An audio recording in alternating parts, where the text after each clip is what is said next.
Maling nga po pala mga kalunod. Nandito po tayo sa tabit. Nagagawa po ng lunday. Nire-repair po natin yung mga lunday dito. Ayan. Yan po pala yung aming taga-repair. Ayan. Papakita sa yung mga kalunod yung ginagawa po din eh. Po nire-repair namin at nabali na po yan. Nabali ba saan? Kung kinukuha na dito. May aming nire-repair para may ma-service po sa laot. Yan. Anong sir, ano pong tawag po dito sir? Yan. Pinupunasan na po nila. Yan. Ginagawa na po ng aming manggagawa yung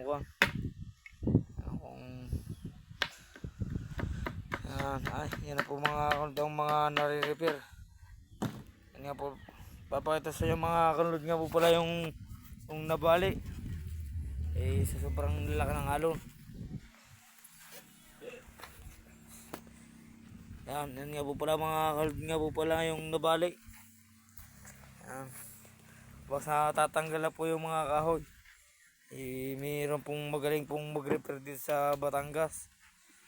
Ay, ikaw pala sa Kalunod Vlog. Ayan.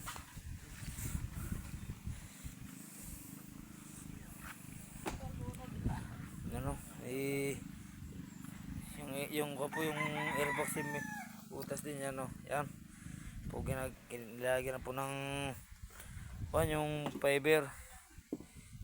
Ano?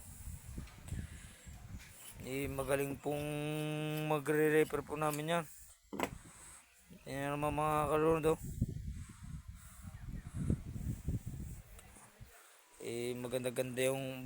Maganda yung panahon. Wala pong masyadong alon.